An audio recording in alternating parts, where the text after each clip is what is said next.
All right, looks like it is 7 o'clock. So we will do the call to order. Oh, do I need to bang the gavel? Okay, perfect.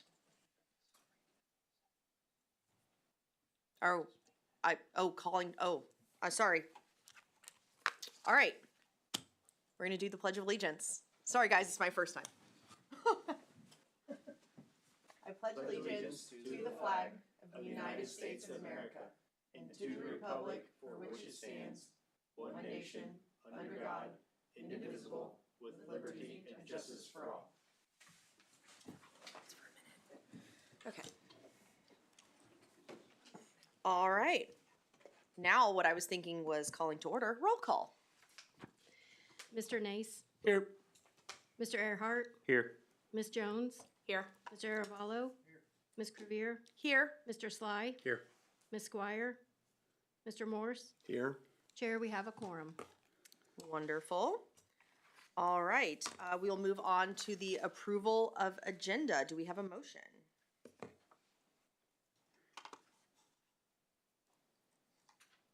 I'll make a motion. We approve the agenda as presented by staff. Second. All in favor? Aye. All opposed? Motion passes 7-0-0. All right, we will open up citizen participation. Do we have anyone written down? We did not have any. No? Okay. Well, in that case, does anyone want to speak? Yes, sir, please come up.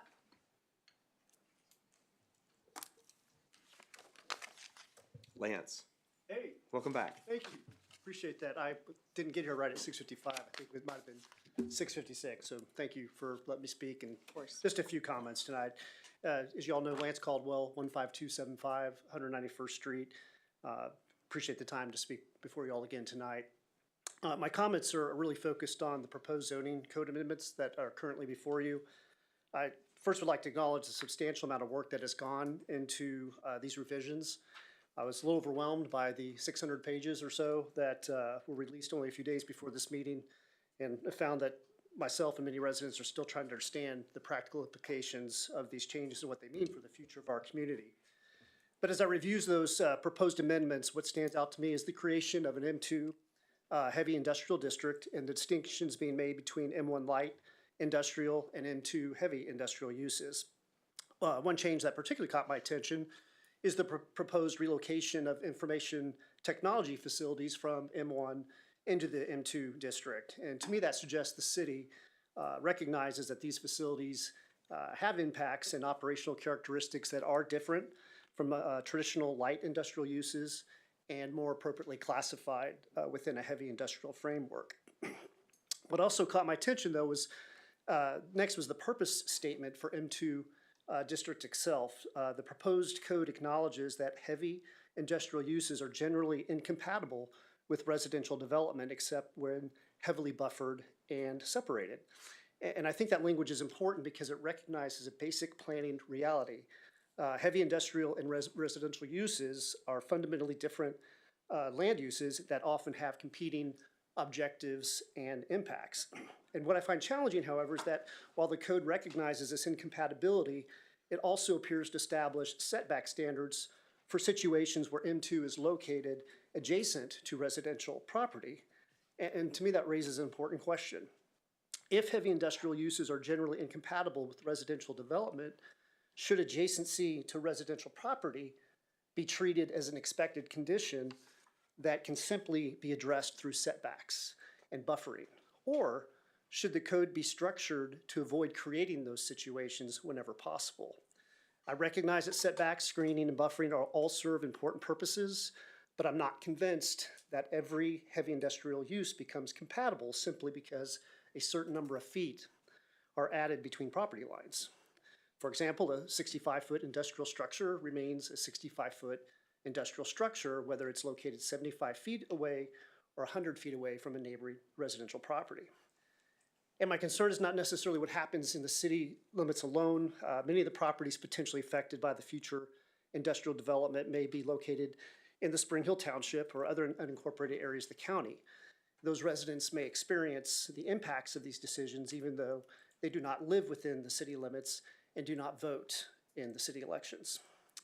For that reason, I would encourage this commission, which I hope continues to have representatives from unincorporated Johnson and Miami counties, to evaluate compatibility standards based upon actual impacts to neighboring property owners, regardless of which side of the jurisdictional boundary they happen to reside on.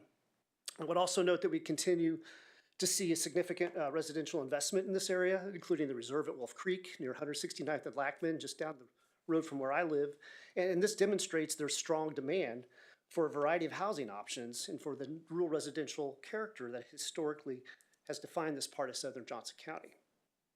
So as the Spring Hill community continues to grow, I do not believe the choice is between economic development and residential growth. I believe the challenge is ensuring that both can coexist successfully through thoughtful planning and meaningful transitions between land uses.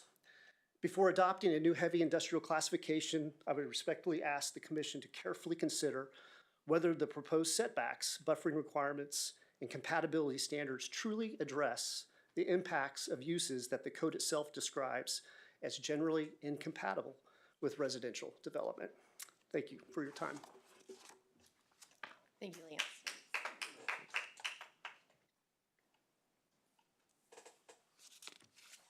Okie dokie. All right, if there's no one else, I will close citizen participation. I'm not coming up this time. All right. I hijacked your work then. No worries. All right, so we'll close participation. We'll hear from you next time. Yeah, man. Perfect. Just as a quick reminder to the folks in the audience tonight, the proposed rezoning is a public hearing. So if you change your minds before that comes up, you'll have another chance when the consideration of that item comes up. So, thank you. Yeah. Apologize, I hobbled in a little bit late. I have a very injured ankle.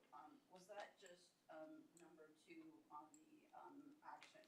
We are actually just at citizen participation. We haven't made it to formal commission action yet. Okay, You didn't miss anything. I didn't miss anything. Okay, so I didn't actually get a chance to sign in because I have a potential fractured ankle. So, if I, may come wobble up for a second because I didn't get a chance to sign in like protocol is for 6:55. Is Are- that okay? Do you want to talk on the rezoning, or not the change of zoning code to M2? Is that, the rezoning for, is that, for agenda item number 3 or just in general? They were just Number 3. Actually, just a general question, not specifically for. Since I closed citizen participation, can I open it back up? yeah. Do we have can we get a motion to reopen citizen okay. participation? I'll make a motion to reopen the citizen participation. Second it. Do I need to, all in Just do a favor? Voice vote, yeah. All in Okay, all in favor, say aye. Aye. Any opposed? All right, motion carries 7-0-0. We will open up citizen participation. Okay, can everybody hear me from here? We need you to come up to the microphone so the people live streaming can see. Can we Amy will bring a oh, microphone, so at least the live We've stream got people you. can hear. Sounds like Okay. you're hobbling. We don't want to. Thank you, Thank you. I didn't know we could do that. thank you, So when she gets you the mic, we'll just need your full name and your address, please. thank you. Thank you, guys. Thank you, I Broken appreciate toe, so we'll stick together. We're a matching pair. I wondered what was up with Yeah, your footwear. so my name is Rebecca Rossman, and I live at 21341 Noble Street.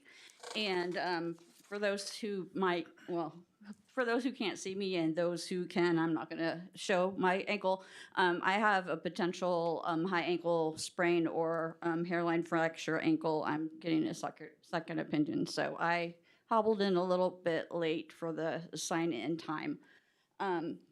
So a little bit briefly about me. I moved to Spring Hill almost 3 years ago. I grew up in Franklin County, and I did I'm a 4-H kid and grew up through all of that and did FBLA and all of those type of things. I have a big background in all of civics leadership and all that. So I have a kind of a simple question. Are there parliamentarians involved in these meetings, in any of either the planning meetings, the city council meetings, any of the organized meetings that are involved that make decisions for our city's for our city. Are there parliamentarians involved? A parliamentarian involved? That's above my pay grade. We're gonna refer No, to that's Spencer fine. here. I'm, So typically, this is just a participation rather than like, they're not supposed to answer questions. For what it's worth, my role is essentially a parliamentarian as a city attorney, so. okay. So if I was, I mean, one thing I know is that, quote, minutes are posted of past meetings, but it's really not like an actual typed up minutes. It's basically just saying that, you know, Sally, you know, a motion was made for a new stoplight to put at First and Elm Street. Larry raised the motion, Susie seconded it, it passed, whatever. Discussion was not really mentioned in there, or it said, you know, there was discussion, whatever. There's not actual typed up minutes of what was actually happened. Is that correct? Or does that exist and it's just not publicly posted? We do not provide written transcripts of all the meetings. They are broadcast on YouTube and available afterwards.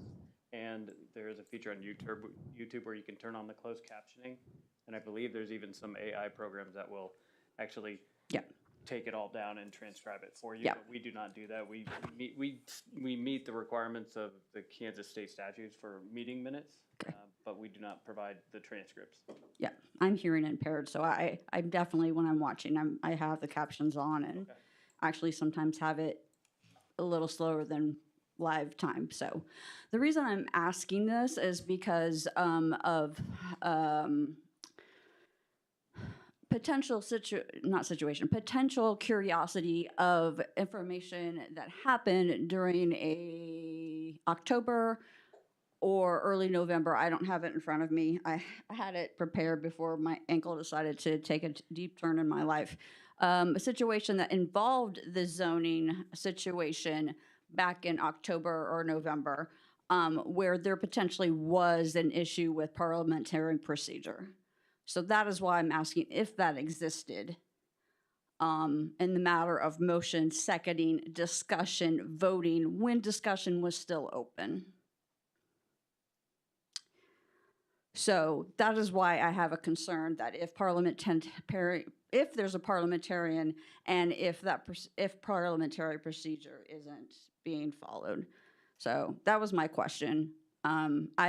Today is not the day for me to go through and dig through my notes and all that stuff. I don't have time, unfortunately, and I was more here to kind of hear about all the other stuff on the agenda. I have other things I can talk about on a different day, and the meeting that's later this month is something I may speak up then, but I just wanted to put the bug in the ear that parliamentarian procedure-wise, I'm curious of if that's something that's actually known. I mean, if there's a parliamentarian here, that's great. But if the people who are serving on the committees actually know the process and how that works and how it could go wrong and how that affects things and how if it's something that needs to be known. It's an important part of how things work. But anyway, thank you for listening to me, and thank you for volunteering and being voted in and serving your the community. I appreciate that. Thanks. Thank you, Rebecca. Uh-huh.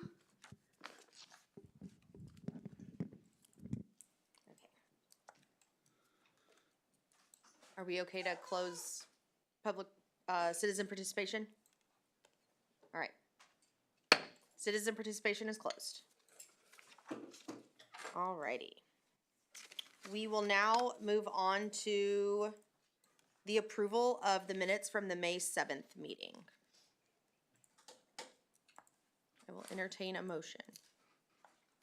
I'll motion to approve previous minutes from May 7th. Second. All right, wow, I just lost my train of thought or my words I was gonna say. Motion, nope. Okay, sorry, guys. All in favor, please say aye. Aye. Aye. All opposed? Okay, motion carries 7-0-0. I'm really sorry, I just drew a complete blank. Wow. Okay, we will move on to action item number 2, the public hearing of the amended conditional use permit application, CU 20-26-1 with site plan SP-26-1. Ian, you are, Yeah. oh, I'm so sorry, okay. And then do the ex parte, all that stuff, please. Do you have the? I have not, oh, yes, I do, I'm so sorry, I do have that. Okay, now I will open the public hearing. Okay, commission members, describe what, if any, ex parte contacts you might have regarding this case, indicating the nature of the communication with whom it was with. I was part of the bond planning and envisioning team over 14 months ago. But I have had nothing to do with these projects since then, nothing to do with the design. I've had no communications with the district. So just putting that out, and it will not affect the way I vote. Yep, and my wife works for the district, and I don't know anything about this, so it's not gonna affect the way I vote. Okay, anyone else? Okay, commissioners, please describe what, if any, conflicts of interest you may have and dismiss yourself from the meeting if necessary. None? Going once, going twice. Okay. Ian, please present, report, and comment. Perfect, thank you. Ian Treffren, City Planner.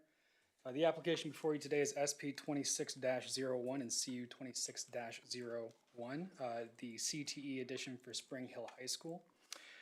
The subject property is located at 19701 Ridgeview Road, and the applicant and engineer are both Gary Leeds of Caw Valley Engineering.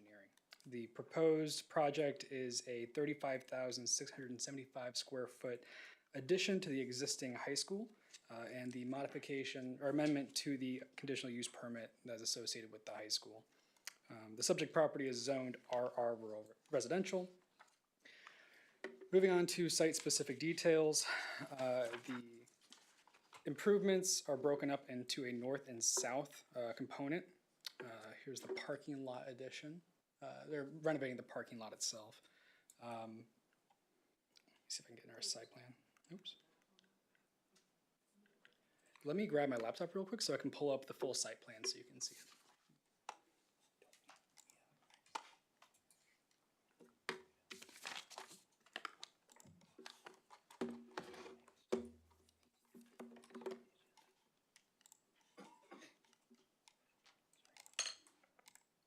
Sorry about this.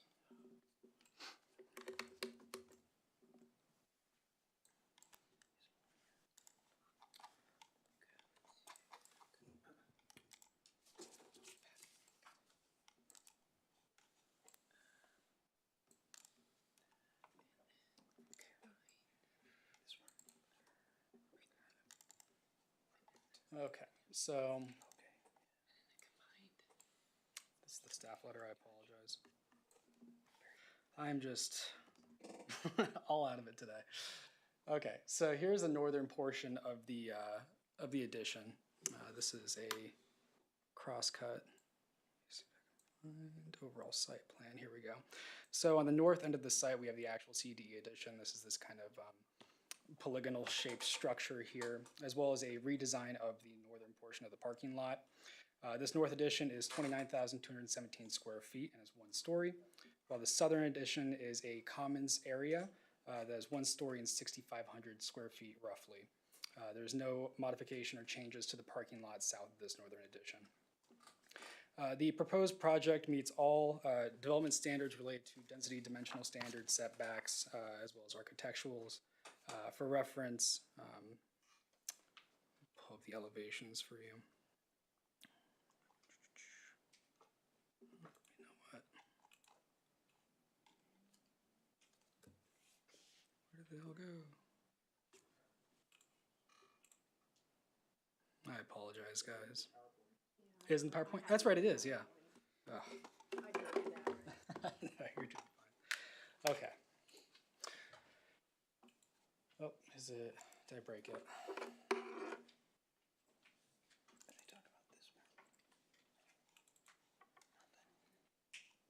Okay, perfect. Yes, so here are the elevations of the northern CTE addition. There's rooftop mounted equipment, which is all being screened from view from adjacent property lines. So it meets all architectural standards. One thing to consider with this project is the proposal of an attached wall sign located there on the east elevation area A. It's on the third row. In the currently adopted sign code for the city of Spring Hill, there is no allocation for permitting of attached wall signs in residential districts besides agricultural. However, staff conferred with council and we've determined that there's a route to seek approval for signage despite there not being a mechanism within our adopted code to allow for signage. The case law being referenced is Brown v. Kansas Forestry Fish and Game Commission, 1978.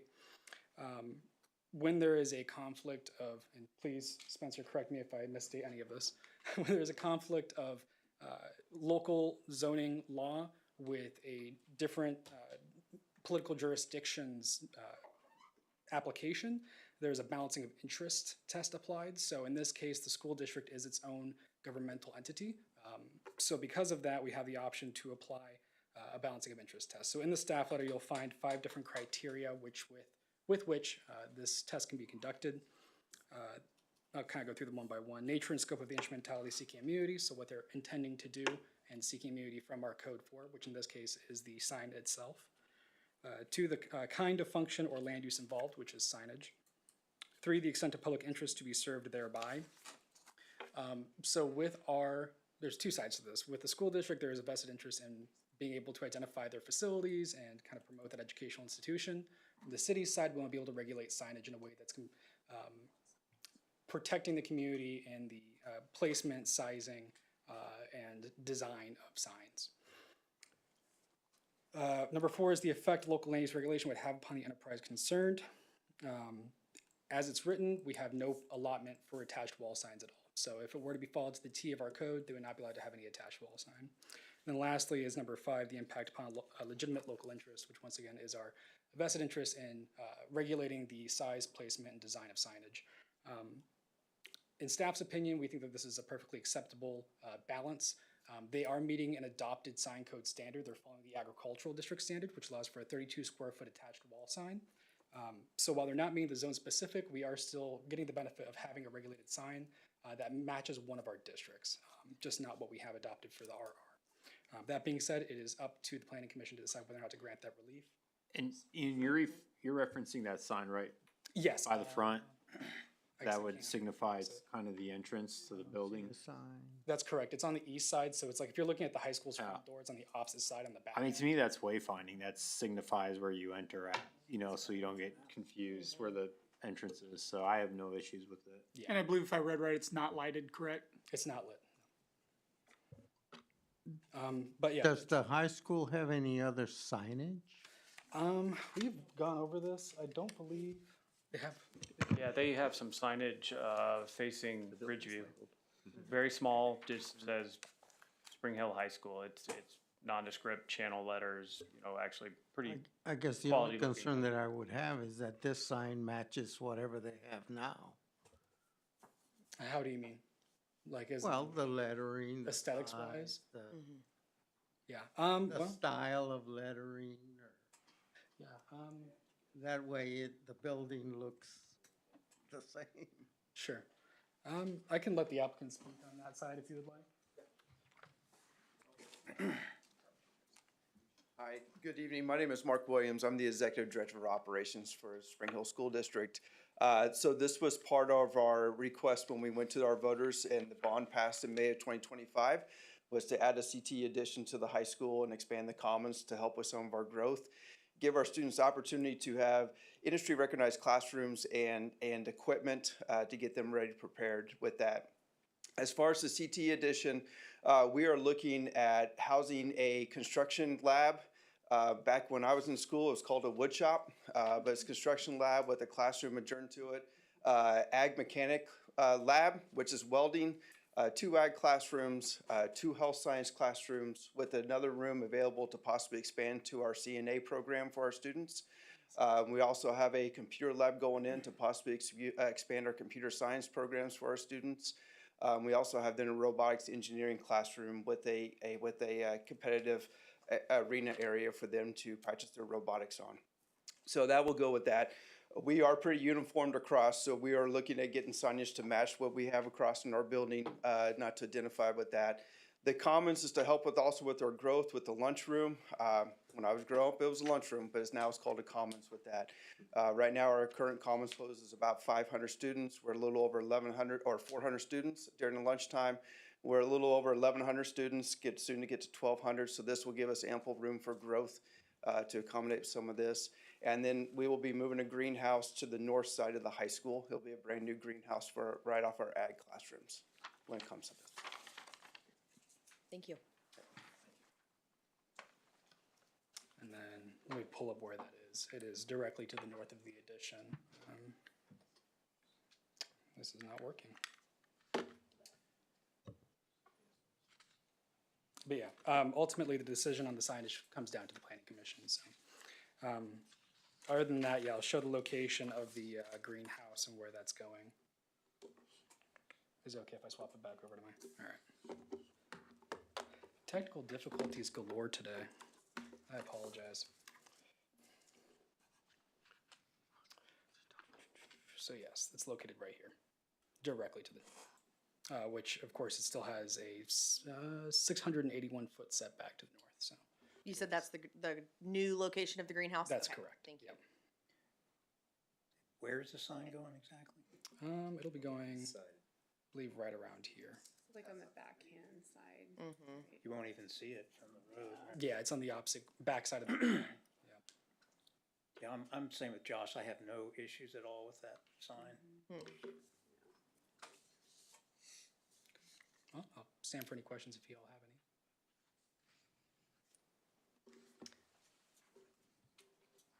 I don't know about a question, but just a comment. I love that they're bringing something in for, you know, the CTE pathways. And I just had a daughter that graduated with her CNA through the high school in Johnson County. And so I love that this is going to be more accessible for students. Yeah, it's huge. Yeah. Not literally, but figuratively speaking. Yes. And Olathe just completed their new one up off of Rogers Road.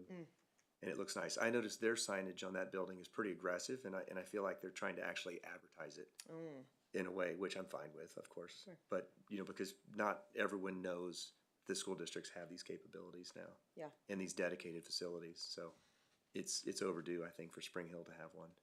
I agree. DeSoto has a strong program, too.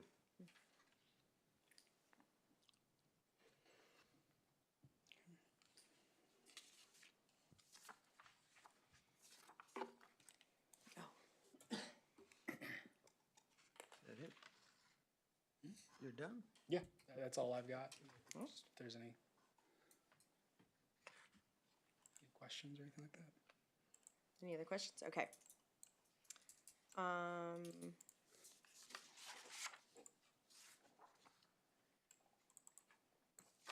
Sorry, I lost where I was. I'm sorry. Okay, so we can open up public comment from the audience then? Okay, do I need to bing? Okay, perfect. I need like a sign from you, like now. Would the applicant like to Oh, I'm sorry, yes. present anything further other than Oh, okay. answering that one question? You can if you'd like to. Sorry. I don't have any additional information to share than what I shared with you guys earlier. Thank you very much. All right, now we can open up public comment from the audience if there is any.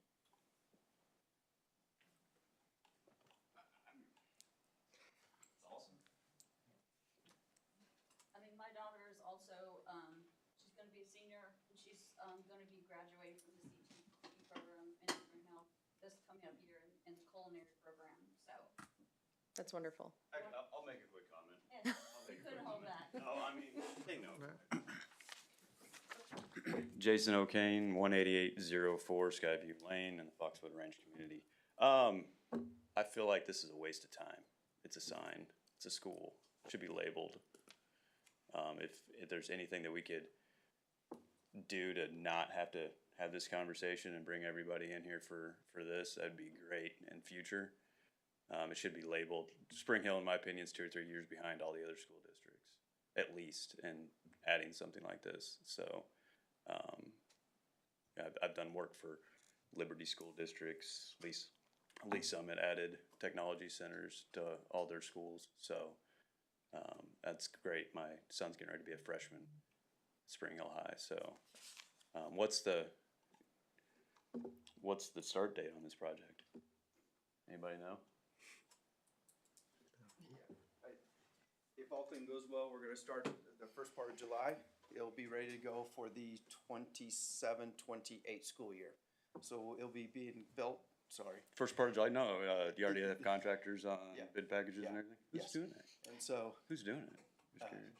Newkirk Novak is Oh, our Newkirk? construction manager. Oh, okay. Yep. That's who did Liberty School District. Yeah. I did with Yeah. them. So Get 'em. cool. I might be working on this project at one point in time. I don't know, depending on if the school district decides to hire union contractors. But anyways, no, great. We don't need to talk about signs. I'm glad they're doing all this. So I wish they would just keep building out more. So thank you. Thank you. Any other public comment? All right. Commissioners, do you have any other need for clarifications or any questions? No?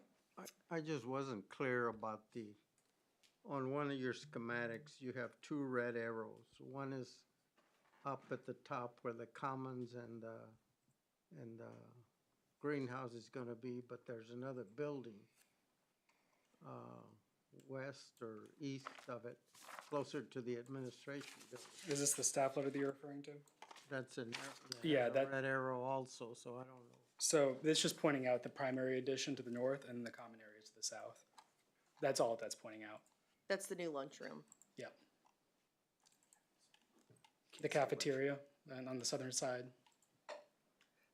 That's what's towards the admin building Mm-hmm. with the red arrow. And then the arrow on the north is the new CTE facility.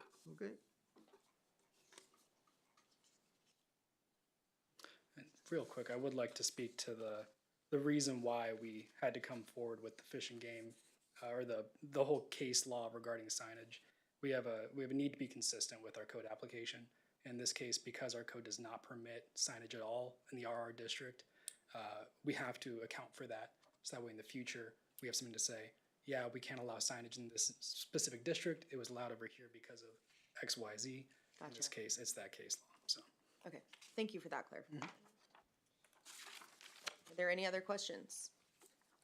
Concerns, clarifications? Okay, with that, I will close the public hearing. And then can deliberate.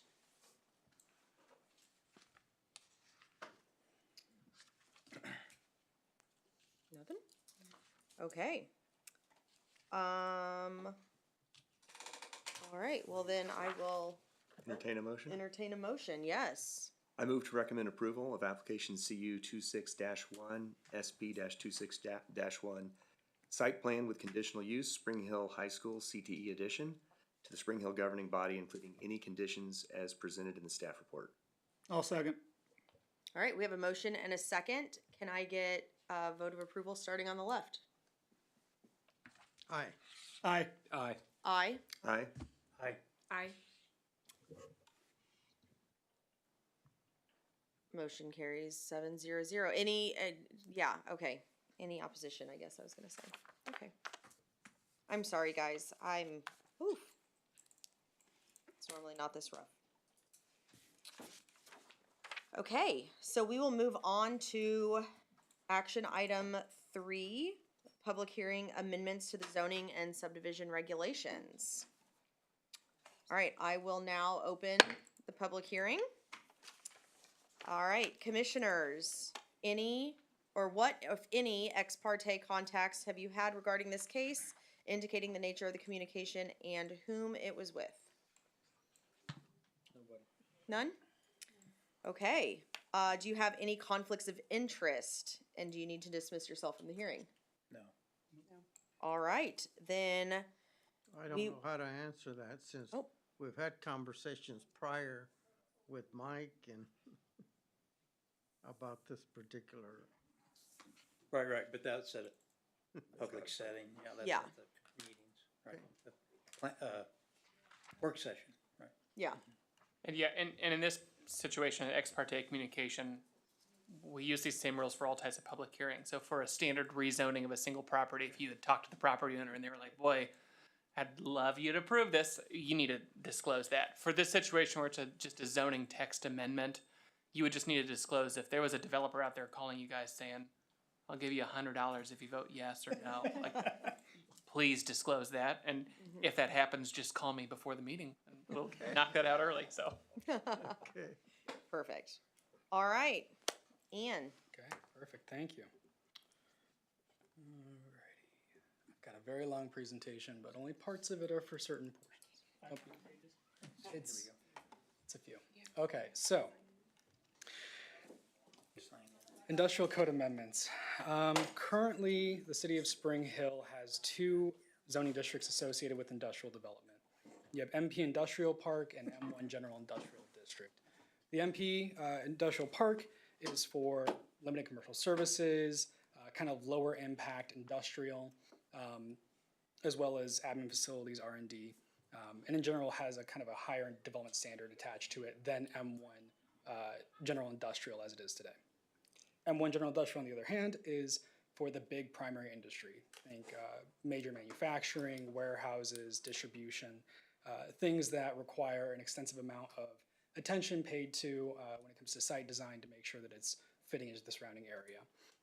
And then those uses that are like particularly of concern have a conditional use permit attached to it. So if there's anything that poses a potential external nuisance to surrounding properties or just are generally hazardous, it has a conditional use permit. Hey, Ian, do you mind if I interrupt during? Yeah, for sure. Just to ask questions? Yeah. So do we have any MP today that you can think of and give an example of that? Yeah, so besides the pro design that came before you a couple months ago, there is some along Webster by the Wiswell, the Wiswell project. So along the 169. self-storage?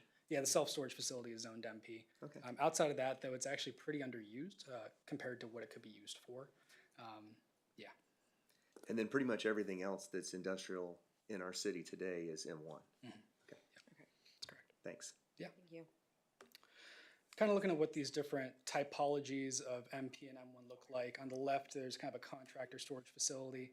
This is a little misleading. We don't have anything that's specifically contractor storage for MP today, but this kind of, small warehouse, lower intensity, just kind of drive past and you really don't think much of it. That's your MP, if you could kind of visualize in your mind's eye. And then M1 is going to be your concrete batch plants, your heavier industrial with offsite impacts, dust, noise, sound, light, things of that nature. Both of these, important to note, permit outdoor storage and operations. Now, in the city of Spring Hill, we require exterior storage to be enclosed and to be screened from view. So these photos, they're not. These weren't from Spring Hill, but in Spring Hill, you'd see that screened. But there's a gap, and it's this true light industrial. Now, in the 21st century, we've seen a rise of higher tech manufacturing, things that are done entirely enclosed, think CNC operations, high-tech research and development, low-impact manufacturing. These are things that can be mitigated in terms of any sort of offsite impacts, and they can kind of look nice from the outside too. But as it stands right now, we don't have a zoning district that really accommodates that sort of industrial development. So the big, development standard that we're looking at with this is the exterior operations and exterior storage. So the gap that we have here is an industrial land use that does not permit any sort of outdoor operations, and any outdoor storage that there is very minimal at most, and is completely screened from view. But the big thing is the outdoor operations. So that's what we're kind of targeting with this amendment. So the proposal is to have three different steps here. One, redesignate M1 General Industrial to Light Industrial, and establish a new M2 Heavy Industrial zoning district. This M2 heavy industrial is supposed to be kind of a reflection, something that's pretty similar to the existing M1. And then lastly, redesign the development standards for M1 light industrial to kind of match that light industrial nature. So we're taking the existing M1, just changing the name and development standards, and then adding M2. So we'll kind of go into the details step by step. Please stop me if I'm just throwing information at you. There's kind of a lot here. But on this table, this is just a small selection, a kind of a slice of the different permitted land uses in the currently existing M1 general industrial, the newly proposed M1 light industrial in the middle, and then M2 heavy industrial on the right. So operations that have a lot of outdoor functions, such as recycling collection stations, auto wrecking, storage yards, they have been eliminated as permitted uses in the M1 light industrial district and moved over to the M2 as permitted land uses. Notably, information technology facilities has been moved from M1 to M2 as well as some of the land uses that may have some form of exterior storage kind of prototypically associated with them, like vehicle equipment sales. They are still permitted in the M1, but with conditional use permit attached. So it still goes before you with public hearing review before development. In the staff letter, you'll find a comprehensive list of all the land uses and where they sit now. So if you have any questions about that, please just let me know. There's kind of a small slice of it. Where would a truck stop fall? M2 in the future? Yes, I believe so. Well, what does it say is? Let me pull up the staff letter. That would still just be a commercial land use because it's essentially a gas station, like the same as So it's not an M1 or an M2? It might be allowed in M1, but to be honest, I don't feel like that's a heavy industrial user. That is more of a commercial retail sales or service. It's not an industry per se. At least the way we have it proposed, in general, truck traffic alone is not a distinguishing factor we use when crafting what land uses will go into M1 versus M2, because that, other than maybe some traffic impacts, the external impacts of noise, light, vibration, odor, dust, those things that can come with some outdoor operations of an industrial use really don't apply to a semi-parking or truck movement. There's a lot of semi-trucks that do deliveries all throughout commercial shopping centers and food delivery for restaurants. No, I follow your logic there. I would probably argue that a high number of trucks do have a noise and an air quality impact. But I see what you're saying. It's more of a commercial use. Thanks. Light too. Yeah. Were there any questions about this as well, or any other questions I guess related to this? How do some of these relate or buffer on the commercial districts? Like the land use buffer between a commercial and C1, the C2. We will get to that. So I've got a portion here about buffering, setbacks, all that fun stuff. Kind of moving over to. I'm assuming IT facilities includes artificial intelligence data center? It's however we defined it, which I believe includes prototypically, that sort of thing. Okay. The development standards. So yeah, looking at the currently adopted M1 general industrial standards, upon reviewing the surrounding communities and what they've got around us, our currently adopted M1 general industrial standards are actually more on the lax side. They're kind of what we'd expect from a light industrial user today. So when developing the new standards, we kept the M1 general industrial setbacks and maximum height for the new one. And then for the M2, we increased the standards, kind of to match that increased intensity and to align with surrounding communities. One of the residents had kind of expressed some concern over setbacks and specifically them relating back to industrial, commercial, residential.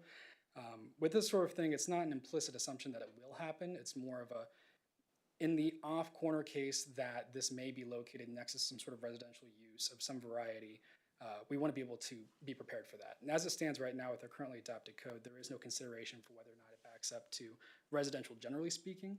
There are increased buffering standards when backing up to agricultural properties. So we just kind of wanted to cover that edge case and make sure that in the situation that we may end up with a property that wants to be developed as M2, and for one reason or another, it does end up next to a residential of some variety, we have standards kind of accommodating that. So Ian, regarding the maximum height, I thought that there was a change made to M1 to allow like 12-story building. 12-story buildings?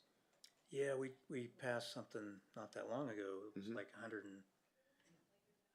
Yeah, I'm not sure this maximum height is right. Okay, I can definitely, Because I I will think it's double check a lot that and higher make sure than that's, Like, yeah. We were looking at 125 feet Right. before. Okay, Remember that big, the Cold meat storage packing? facility, yeah. So well, that's good to know. that was, I will make a note of that. 165 feet, I think. for the- I only bring that up just for the sake of accuracy. Thank you for doing that. No, it's, yeah. Well, but the question would be, if we change it to this, does that change that action? Well, and I'm wondering if this setback isn't just based on the height of the building itself. If you have a 120-foot tall building, I'd rather it be the 100-foot setback than the 20-foot setback right here. And maybe there's a chart or something there too that tells you if you're this tall, you're further back. If you're shorter, you can be a little bit closer type of thing. Scaling of Yeah. that. So maybe it's just not like such a cookie cutter approach. It's actually Yeah. looking at the building height, taking into consideration. And I think we looked at that, right? It was like 1,000 feet had to be. Well, we had someone Before show renderings 120. that were really, Yeah. in my opinion, very true with Yeah. what they were. Actually, you asked for new renderings and then it never came back. Yeah, so I'm wondering if there's maybe another layer to this in regards to the height as it plays into the setback. Well, from what I remember, which that happened on like my second meeting on planning, so I was new and overwhelmed. But from what I remember, I thought the code changed we changed the height, approved the height change, but it was in almost like not a CUP.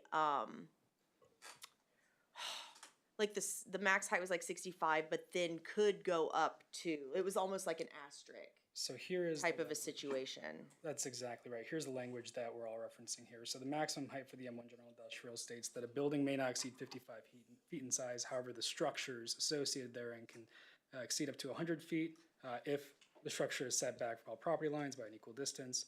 And then there's the 12-story, 144-foot allowance as well, which that portion is not being modified from this.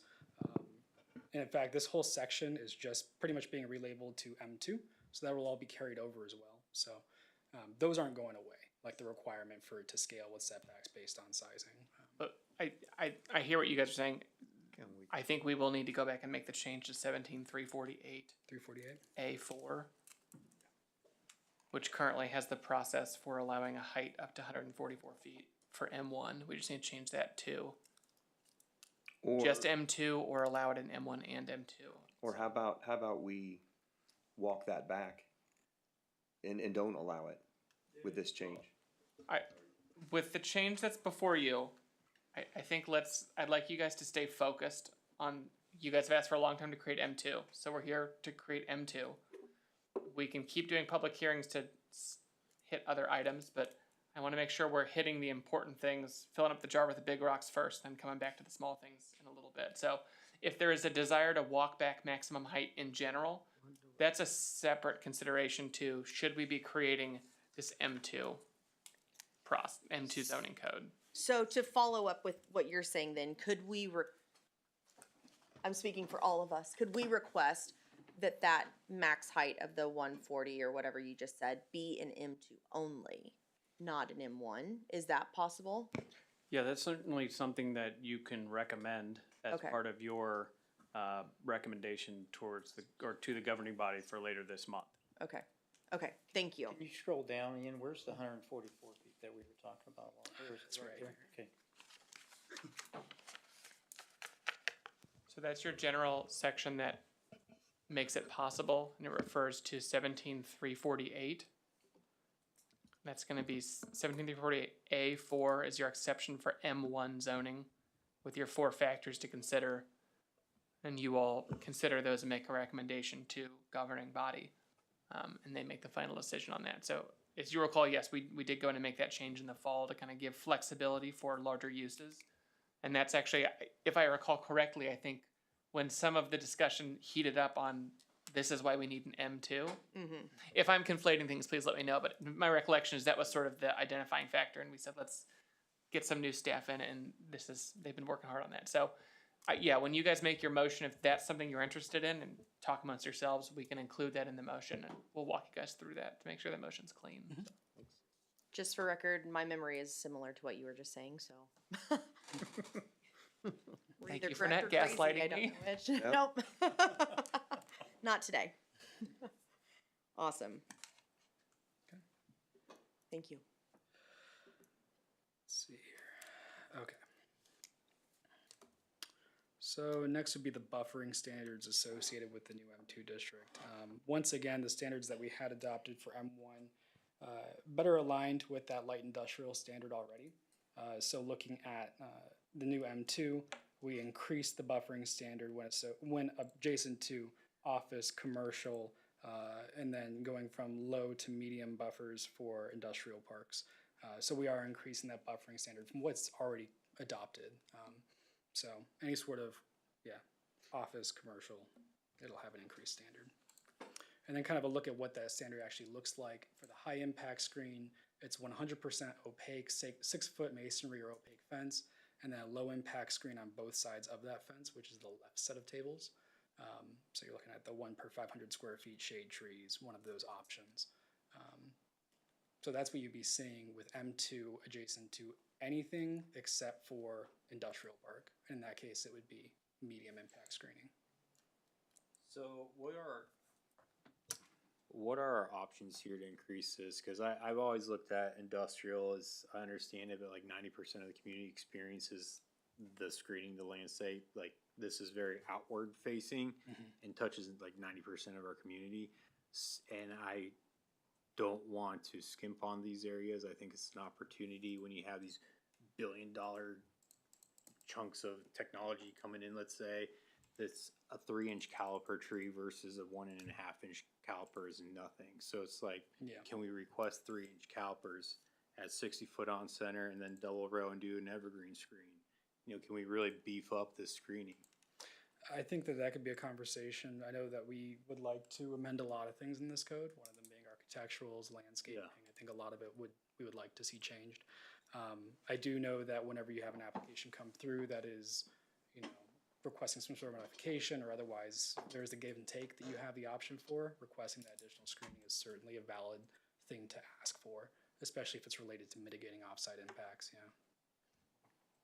So I guess I just don't want whatever we do this evening. I don't want to like let that slip through the cracks. That like, and then we have like 1.5 little twigs out there, and this 144 foot tall thing. It's like, oh yeah, I can't see because the 1.5 trees right there. In my opinion, that's a waste of their money. It's not doing anybody any good. So I like just make sure that we really hone in on that and what does the screening really do? Because that is the part that a lot of the community sees most. They don't see the interior of these spaces. And for what it's worth, when we talk about, the exception to go up to 144 feet, one of the 4 criteria for you all to do that is adequate setbacks, buffers, and screening. So that gives you the flexibility of when someone's asking you to go above your max height, as Ian was saying, you have another tool there to say, well, this is not a by right height. If you want 125 feet, 140 feet. So we want to see a mature tree, or we want to see some fast growing trees rather than saplings. So that's in there, and you can see Ian writing as you talk, where staff's taking notes to continue bringing these. Your zoning code is in many ways a living document that gets changed quite a bit. So this is not the last set of zoning text amendment changes you guys will see. All right, thanks. Promise you, but not that you need to stop saying it. We'll take him notes, but just to address that. We got a lot more. So that's pretty much it related to the M1, M2. It really isn't a super detailed overhaul of the existing standards. It's more of making space for that new district and then allowing us to be able to come back and revisit it down the road when we go and completely revise architecturals or landscaping or those other sorts of things. So just a groundwork for us to kind of get started. So what you're saying is I didn't have to read the other 500 pages? 500 pages. Not really, no. Kudos to you, though. So tired.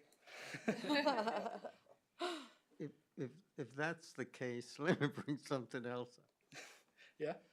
that you can write a note on. Recently, I had a conversation with the mayor because I was complaining about the fact that it appears that our streets are too narrow in our subdivisions. And he agreed with me that in fact they should be wider. Right now, the standard is 28 feet, of which 4 feet are curb. And I was telling him that I had the super truck that cleans the water lines now in my neighborhood, and everybody was dodging the truck because they couldn't get through because it's so wide. And so I didn't know what it would take to change that to maybe at least 30 or 32 feet streets. So that would be an amendment to our subdivision regulations. That's not what's up tonight. I think that that's something that we can kind of look into. But yeah, that'd be revising subdivision regulations. So public improvements, and that would also involve, we want to get the city engineer in on that as well.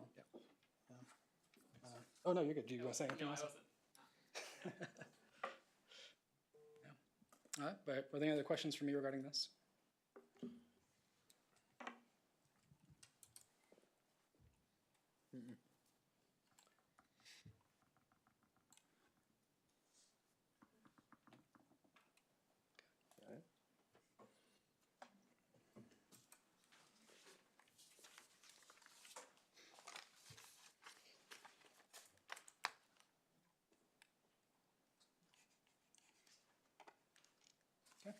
That's all I have. Okay. Sorry, I thought. No, I'm sorry. I need to project my voice more.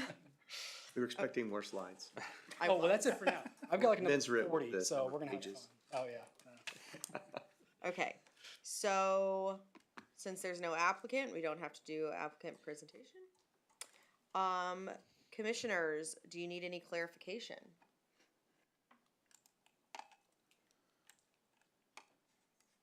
The only question that I have is there, You're right. is there a more broader definition that can be provided on the issue of data centers? I mean, because there's, Well, isn't that So, the yeah, so information the, technology? that's defined in our definitions section, which is not part of the zoning text amendment that we published to bring forward. So, similar to your last question about roads, point to note and discuss, but not something we can talk about, or we're here talking about tonight, so. I am so sorry, Kendra, but I have made a mistake. We are not done. So I knew it. there I are knew it. two. Yeah, there are two code amendments associated with this one item. So this is the first one, the M1, M2. But if we're done talking about the M1 and M2, I can move on to the next one, which is a planned district protective overlay amendment. So, but that's not until everybody's feeling satisfied about talking about the first one. I'm good. Yeah.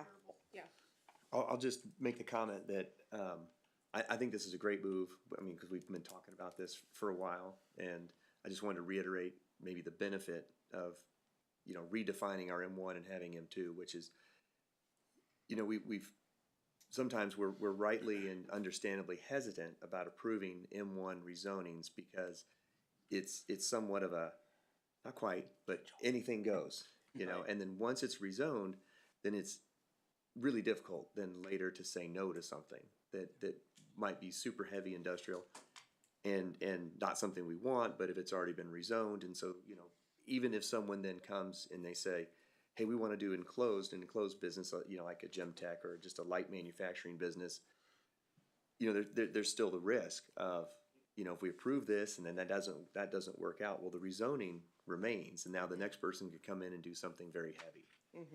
Yes. So I think this is really helpful, and it also, I think with the new M1, it gives us an opportunity to then maybe attract, you know, more specific types of industrial development that may be lower impact, maybe be a better neighbor, and, you know, maybe that's something that we have the opportunity to grow through this rezoning. So I think that's positive. Agreed. Any other deliberation on this portion, or do we let Ian move on to the next? Okay. Roll that beautiful bean footage. Sounds good. So the next one is the Planned District Protective Overlay Amendment. Under the current code, we have two tools at our disposal when it comes to regulating modifications for development standards and handling permitted uses in a given district. There's the Planned District, which grants the ability for an applicant to seek modifications from development standards, and that's associated with the public hearing. These are your PDPs coming in and asking for some sort of relief from a development standard. The other are protective overlays. A protective overlay grants the ability for Planning Commission to restrict land use and density and dimensional standards on a project-specific basis. So if there is a land use that is of particular concern, the Planning Commission can request a protective overlay to require greater setbacks or restrict land uses of some variety. However, in neither of these tools is there an ability to add a permitted land use. So what we are proposing today is an amendment, well, actually, let me back it up. What does that mean practically speaking? As an example, let's say an applicant wants to come through and build an office building in a C2 commercial district that has a screened exterior laydown storage. In the C2 district, there is currently no allowance for exterior storage whatsoever. Exterior storage is something that can be relatively easily mitigated. You can screen it, you can require asphalt or concrete surfaces, there's reduced dust impact. These are things that can be kind of mitigated on a pretty decent scale.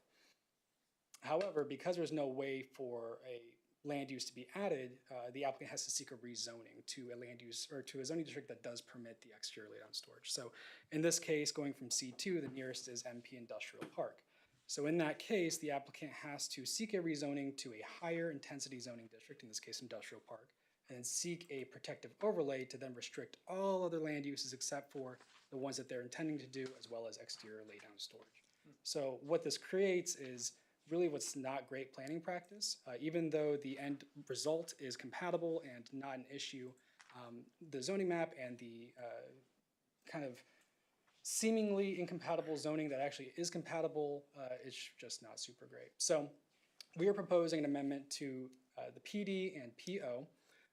The first one, the amendment to the PD, expands the ability for it to be used for all zoning districts. So right now it's permitted in everything except for agricultural, rural residential, industrial park, and M1. This will grant us the ability to provide PDs as an option for these zoning districts. They will still come to you as part of a public hearing if they're being sought. It just grants that option for other districts. The second is a change to the protective overlay to change the language from restrict to modify permitted land uses and development regulations. So this kind of opens up the door for the PO to be used to add land uses as well as restrict them and kind of just grant more flexibility in the development standards. Planning Commission and City Council still retain the right to approve or deny any application that comes before them associated with the PO or PD. You still retain the right to require additional development standards, and then the PD and PO can still be used to restrict or reduce permitted development standards and things of that nature. It's not removing the ability to use them as they are currently used today, just expanding the ability to use them to grant additional land uses. And then I have a little asterisk up there, just in the case the M2 is approved and adopted, the language we have written automatically extends to it. It says including but not limited to these districts. So that way if there's an additional one, there's still the option to apply a PD. Kind of looking at the current situation today, there's two routes. Well, I guess there's one route. It's the top one, which is going over that same situation of, rezoning to MP, applying a PO, and then getting approval. It's not great. It's bad planning practice. Under the new route, the applicant will be able to rezone from C2 to CP2, a planned district, concurrently add a protective overlay to permit that additional land use of an exterior laydown storage, and then approve rezoning. So instead of having industrial park zoning district for a commercial end user, you still have commercial, and they can just have the additional laydown storage. Zoning remains consistent, and additional restrictions can still be imposed because it is a it's a PDP, so there's the option there.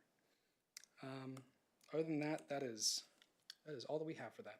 Do we have any instances currently with any businesses that will be affected by this that, what am I trying to say? Like, or would be grandfathered in almost, or is that such a thing?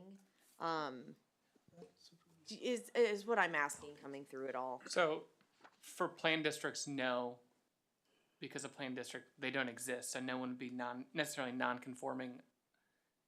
Someone who is currently zoned and wants to add a plan district designation to their property could go forward and do that, but this shouldn't create, the creation of PDPO here shouldn't create any legal non-conforming uses, right, Ian? I mean, I don't think there's anything. No, it wouldn't because, yeah, currently you can't change uses under the PD only if it has a Okay. planned district attached to it. You can restrict uses under a protected overlay or protective overlay, but we haven't used that much. And the only time in the recent past that we have used it, it was to restrict. So in order for them to come back in and change the land uses, they would have to employ this portion of the code and come back in and essentially change their protected overlay, which is a rezoning that would come back before this body and request to add in something else. So this would really only apply to new developments going forward. And Okay. Thank you. I will say, when reviewing surrounding communities, this is something that is actually, it's pretty common to have at least a tool that allows for the addition of land uses. There's a lot of cities in the area that only permit new development in certain places with the inclusion of a PDP or something equivalent to it. So this is kind of just bringing us up to what's pretty standard in the area. This is how a lot of mixed-use developments are kind of facilitated when there's not specific land uses in the table of that line. So my next question would be, any businesses that are currently zoned M1 that would fall under our new M2 potentially, how does that work going forward? Are they just staying as in M1 unless they want to add on to it, then they have to rezone? Okay, Yeah. okay, so any business that's zoned M1 today would thereby become legal non-conforming, which means they could continue to operate as they have before because they were in existence prior to that code being adopted. If they wanted to make any material changes, or expand beyond what the legal non-conforming provisions of the code would allow, then yeah, they would have to request to go to M2. Some businesses may want to proactively do that. Some property owners may want to proactively do that. And then then that would be kind of on a case-by-case basis as to, do some of those businesses belong in M2 or not? And what, or, through potentially a protected overlay and a planned district being applied to it, that could essentially make them M2, but then start to peel away some of the more noxious M2 uses on that property to make maybe that one a little bit more compatible, or to add buffering, or to do something to make that existing business, should it expand, and really tailor that zoning district for that business so that an existing M2, like a factory, if you will, if that were to go away, it would allow them to stay, it would allow them to operate. They could tailor their own protected overlay. And so then when they maybe expanded so much they needed a new facility, then somebody going in would still be bound by that protected overlay.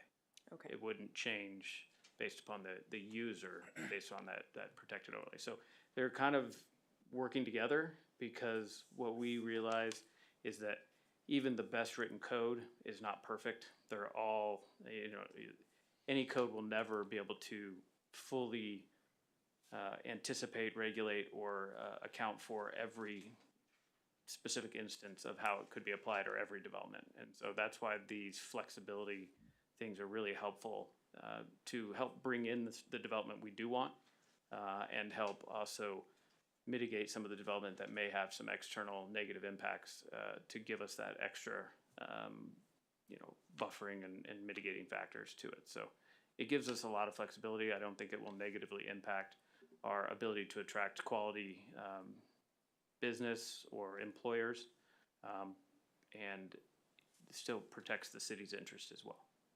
Perfect. Thank you.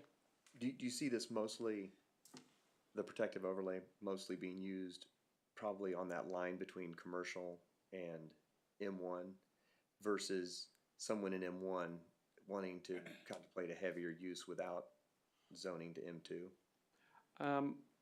What it really does is it gives anybody in any zoning district the ability to change those land uses. So if we were to able, you've seen some in downtown Overland Park, Leewood, Lee Summit, where you kind of have that vertical mixed-use building with the apartments on top and the first floor residential. Currently, our code wouldn't allow that at all. And we'd have to do a planned district and a protected overlay, but it would be really hard for us to craft that because you can't add land uses to commercial. You can only subtract under the current code. So it would be very difficult for us to do a commercial zoning district and then add in upper story residential apartments. So what this does is it gives us that flexibility to do that. And to be honest, we're looking at this as really just a stopgap. As we do the comprehensive plan and some of the concepts that we believe will come out of that, one of the main implementation strategies and priorities will be to update our zoning code. Our zoning code is very much out of date. The format's out of date. The uses contemplated are out of date. There's no provision for kind of a mixed district or mixed zoning. And so that would be something that we would be looking to do quickly on the heels of a comp plan adoption. And so this allows us to respond more to the market, the development market, and accommodate some of these one-off land uses that maybe our code doesn't pick up perfectly.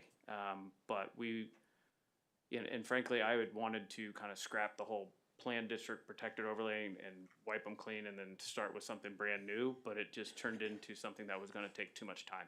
And so in order to get kind of these in front of you, this is the closest thing we could do that has that same effect.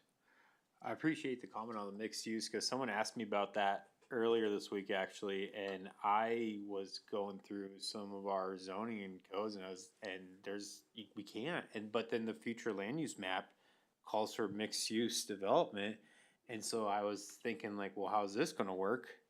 So I'm happy you brought that up because I was going to bring that up down the road, but I wasn't quite sure when.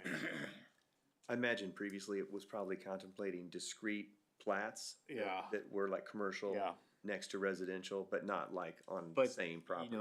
What they're referencing down Metcalf, like what you're seeing with the bottom, commercial, top retail. I mean, to me, that's more mixed use, right? Mm-hmm. And that's what I was envisioning, kind of future, right? But then you read the code, it's you can't do that. Just alternate.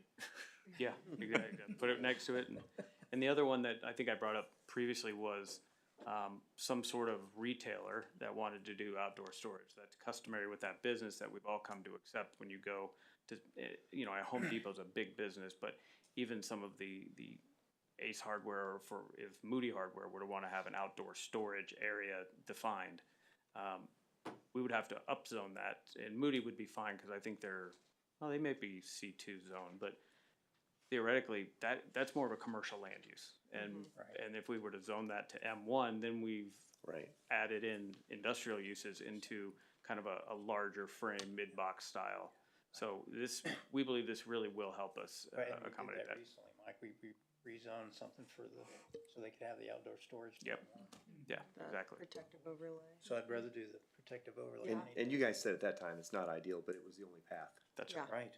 And so In this this case, allowed, you would have went CP2 and Yeah. do the protective we would do CP2 with adding in accessory outside storage with these screening requirements and siding requirements. So we wouldn't want to see that out in front of the building. We could put that behind it, and we would do that through exactly the CP2 with a protected overlay on top of it. Nice.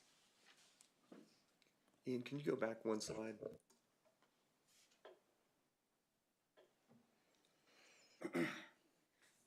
Can you just cover again briefly, but under the planned districts, why the expansion to all zoning districts? Well, Mike, do you want to speak to that? That was really my idea because I don't think that every situation is a perfect use of our code standards. Sometimes we may want to have for example, an M1 use. If the front of the building looks nice and looks like an office building and has, good design, then there's really not a need to have that set way far back from the street. And then we could push some of the more industrial portions of that to the back.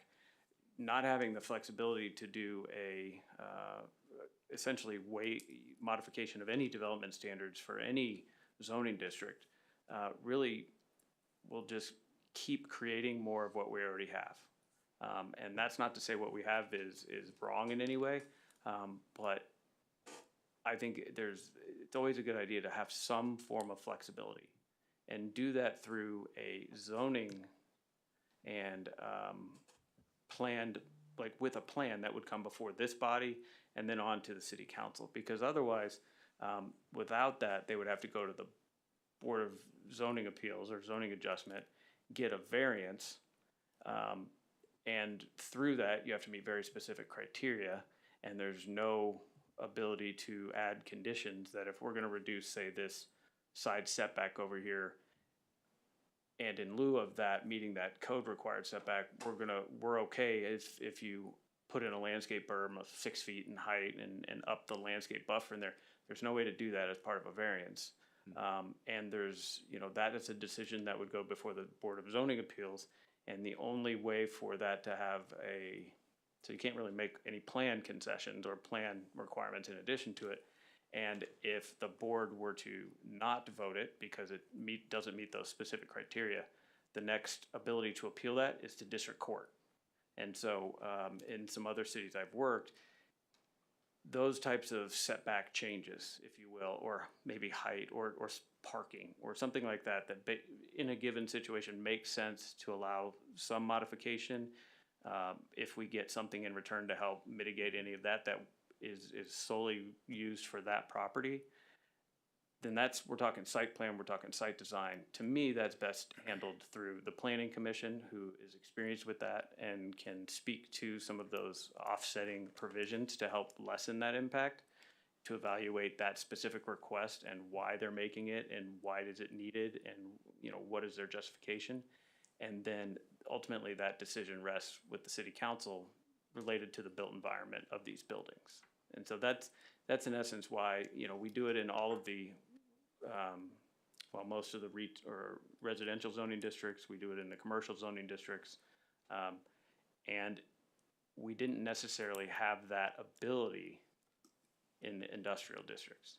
So if an industrial user came in and we thought, boy, we want to add some things to this and you need a planned district because you're not going to meet this in the code, then this is the best way to do that. So it's not a get out of jail free card. The idea of really the planned district and the protected overlay is not a means for developers to just get out of the provisions of our code.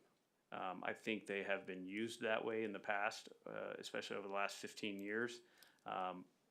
Maybe 15 years ago and over the last 5, I think cities have really started to look at the general principle. The intent of those is to do something that is unique, that is different, that can still be at the same level of quality or better, but just using different development standards. And so we think that should be allowable in all the zoning districts. Okay, thanks.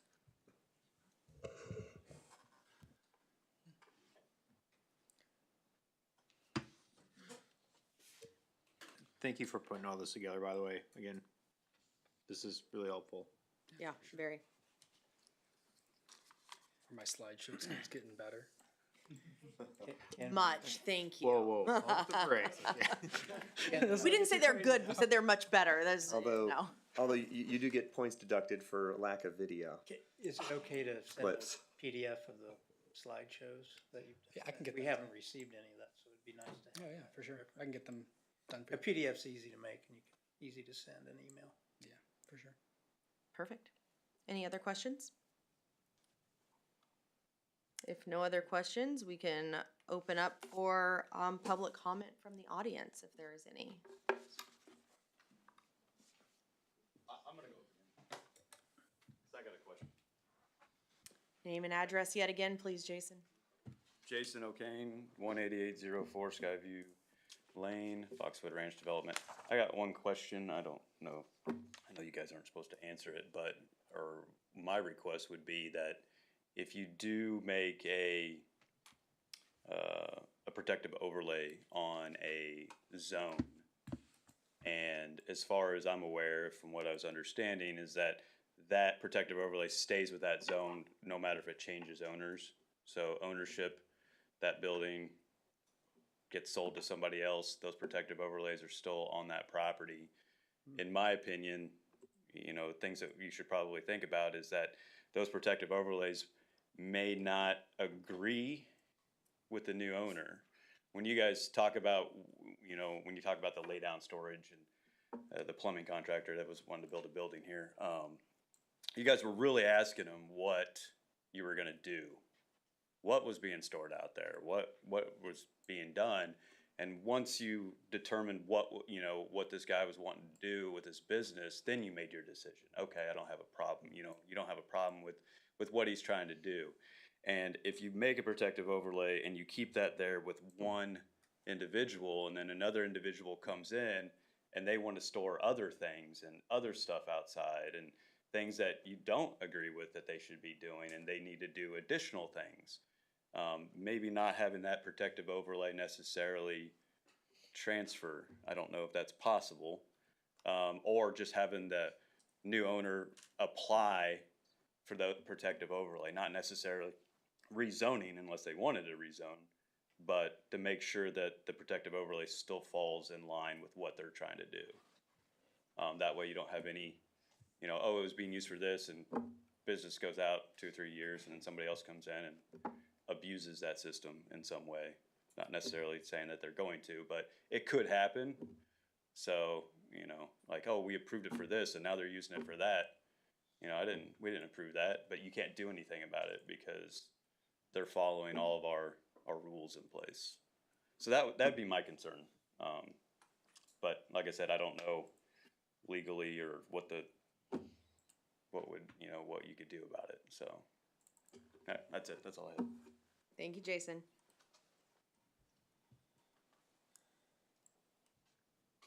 I can certainly answer a question if you have any on that. Or if there's more testimony, I can jot down some notes and answer both. Can I talk? I'm sorry, you're not gonna talk? Okay. I think I can wobble.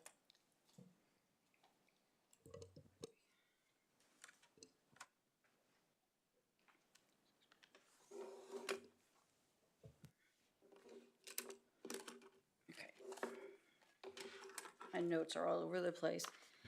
My name is Rebecca Rossman. I am at 21341 Noble Street. And I wanted to say I left my glasses at home. Y'all, I'm a mess. So it's just been a day. So I can't see your name tags, but the gentleman in the white shirt, I wanted to say thank you for saying that clarification is helpful. Because it is having just a bunch of things just out in nowhere. In any situation, just having clarification is really important because I think anxiety feeds on fear. And so if people don't know what is going on, it brings up their anxiety. And with clarification, it's better for people to know, even if it's not necessarily something that they want. Having the knowledge of what is going on is helpful to for people to know, instead of just their brains going to 5,000 pieces of information that they don't know. I think that builds trust, and I think trust in your government in all different areas is super duper important, especially right now. And so the more information that you can provide to the people, the better. I mentioned this online on Facebook, but the more information that can be put out there, that's one of the reasons I mentioned the minutes and things like that. The more information that people know and can learn on their own is better, to give them less anxiety and give them that trust that they need. So thank you for making that comment about how clarification is helpful. Another thing I wanted to say is that I thought it was interesting talking about. I was part of the comprehensive plan working meeting that took place. I did it online, and it was interesting to me as people were filling it out and seeing it online when people were asked about what word that they thought of people would want to think about Spring Hill if they had one word to think of. And people were putting in words peaceful. Welcoming was the one that really stuck out to me. Welcoming. A couple people put not Olathe. There were several people that put rural, which was interesting to me. I used to work in marketing analytics, amongst some other things, but it's interesting. You can almost pull out a demographic and age group sometimes with that information.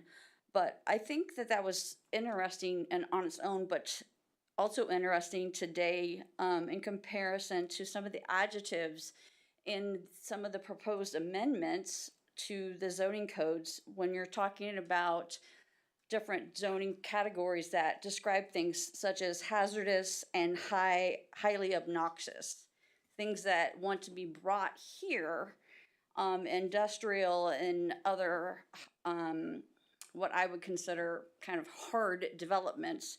We're talking and asking citizens about what they want our city to be and what they want others to think about our city when they drive through or come here. Would they want others to think that we're welcoming and we're peaceful and you're cozy and those type of warm, fuzzy words? But yet we're talking about bringing in things here that are obnoxious and hazardous. And it's just such a weird thought to think about, hey, please come here, but hey, by the way, we're also bringing in these things that are highly obnoxious and you know, it just kind of gave me kind of a weird, you know, a weird thought in my mind about, hey, this is what we want coming here. We're doing this comprehensive plan of where we want to go, but at the same time, there's this weird imbalance. I also, since I moved here from Olathe a few years ago, I took a part in their Elevate Olathe process. I'm sure you guys are aware of it and considering in your positions. And I thought they did a really good job in that. It was a long process, I know that. Recently saw some of their results and some of their infographics that I think they did really well. And one of the things that I thought was done really well is it did take them time. They broke it down into so many different categories. And one of the things that you, sir, Mike, if I may say so, you mentioned that you wish that you could have taken some of the code things and just start from scratch.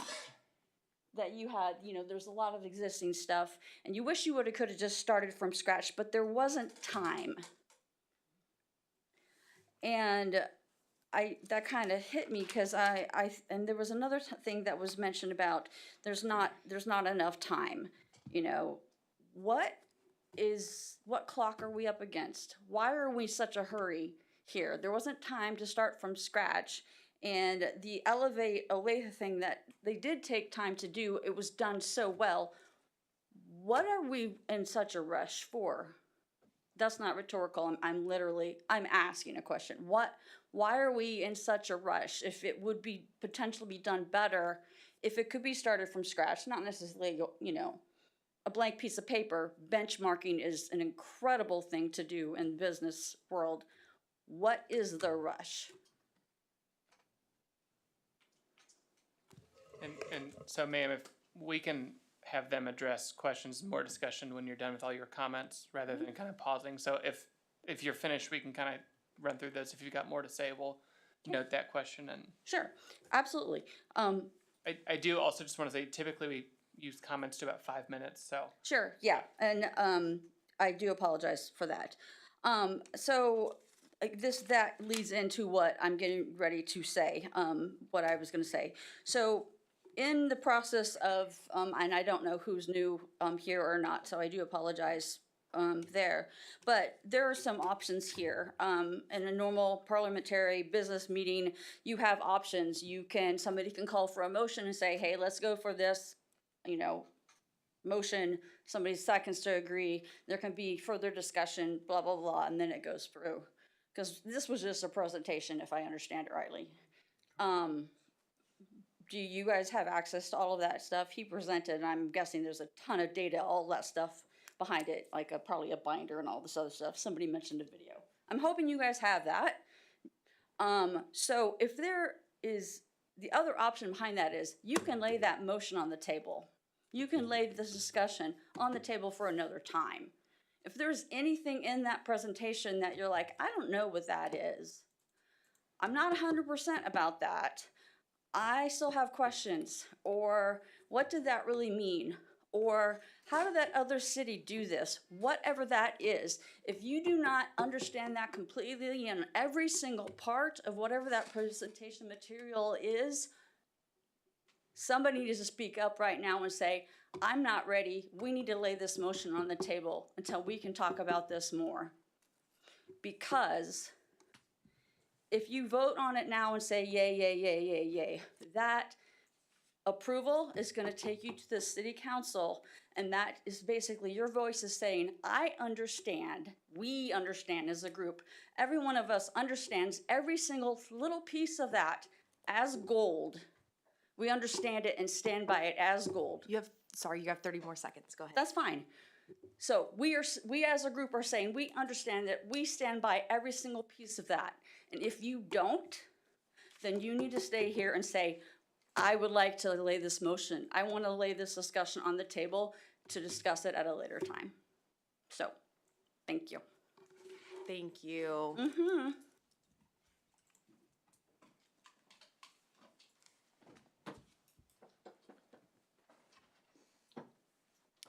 Any other public comment?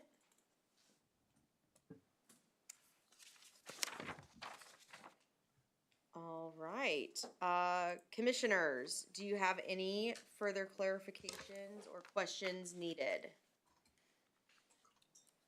I'd like to ask Mike to comment on the, kind of what Jason was talking about, the protective overlay. If, transfer? just so I'm clear too on it. Yeah. If there is ownership change and the business stays the same, I'm assuming the protective overlay stays the same. Yes, But it if would still, business changes and go ahead. yeah, it would still remain in place the way zoning remains in place anytime it's changed by, by the city council. And so if, property is rezoned to C2, then any land use allowed in C2, regardless of what is proposed at the time of that zoning, would be allowed in there going after. It's a fair point, but typically for the protected overlay and the planned district, they can be tailored to a land use if there's specific concerns about it during the public hearing process that says, we have concerns about what is being stored, then potentially some draft changes related to that use or other uses could be done. I think in terms of that example with the outdoor storage, from a staff perspective, it's not so much what is being stored, it's how it's being screened. It's the use of the land as outdoor storage and then the built environment to screen it and protect it from view. If it's, with the one building, if it's pipe or something, or if somebody else goes in and starts storing something else out there that meets all of our code and every other facet, then they would be allowed to do that. And I'm sure there will be there's always an exception to what is planned, and certain provisions can be put in there to help mitigate any unpredictable things in the future, but I don't personally share that concern on just adding land uses to a protected overlay or restricting uses to a protected overlay. And if there are specific site concerns about that use, then those can be addressed through that planned district when those two are tied together now. But the good news in my mind, at the end of the day, is that the protective overlay enabled the city to maintain a lower level of zoning, if that's the right term, a less intense use with a protective overlay versus having to upzone that to something that is more intensive and in the future could be something that is completely not what was intended. So I think the thing I like about the protective overlay is it's very narrow and it maintains a lower level of zoning. Yeah, I feel like it's lower risk Right. if, than if, going to a higher level of zoning. yeah, sorry to interrupt. If done right, then yeah, it can be used to offer what a variance does, and is typically required is the minimum amount of variance needed to accomplish that goal. So if somebody wants to encroach into a setback 5 feet, and they come in and say, I want a 15-foot encroachment, but they only need 5 feet, then it's more appropriate to grant that 5 feet. If somebody came in for the pro design and they say, we want to do C2 land uses, but we just can't do the storage, then like you had just mentioned, it's better to just allow the additional land use or to restrict out all the others so we're just adding what is appropriate. We're not adding every land use that's allowed in MP or M1, because then at that point the city loses a lot of control over the land uses.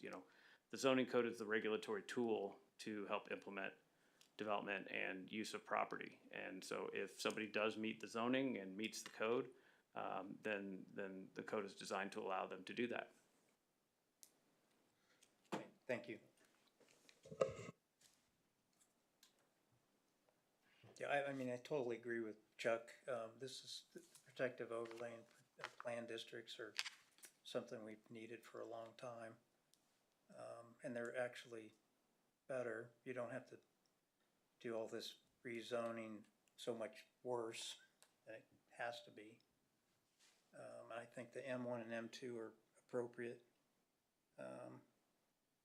and needed to be done a long time ago. So I'm glad we're looking at that now because it's really going to separate the heavy industry from the light. For sure. And I think as a city, we may be willing to contemplate M2 in areas where we would not have permitted M1 due to the risks. Yeah. And the intensity of it.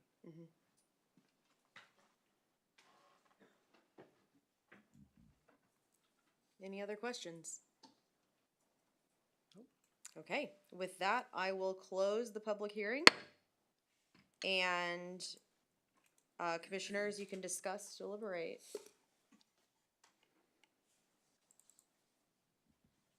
I think that the 2 items that have been forward are things that we've been looking for. Again, if I hadn't read the rest of the document, I wouldn't have all these other questions. But I mean, I think it's going to help us move forward in areas that we've been a little bit difficult to do until now. I agree.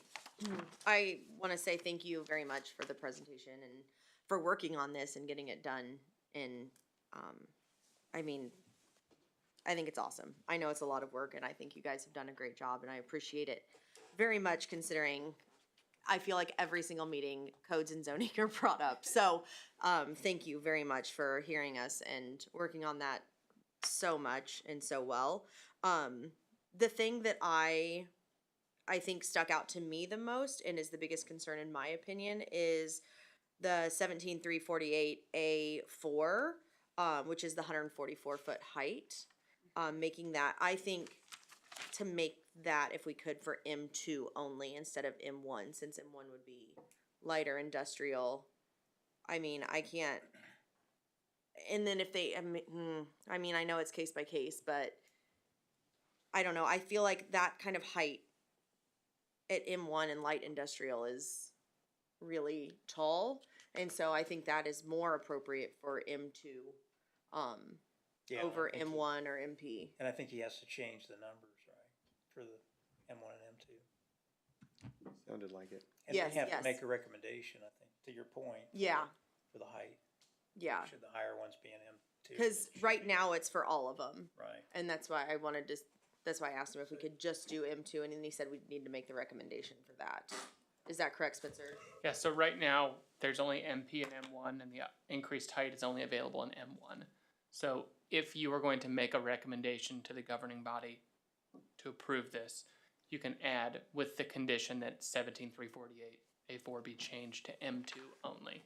And that's an easy, I mean, it's us going into the Word document and deleting the 1 and turning it into a 2. So it's the effect is it takes it 2, but it's an easy change we can bring to them and have it ready for their meeting, so. Oh, perfect. I think that's Thank you. perfect. I know, Right, yeah, right. right. Right.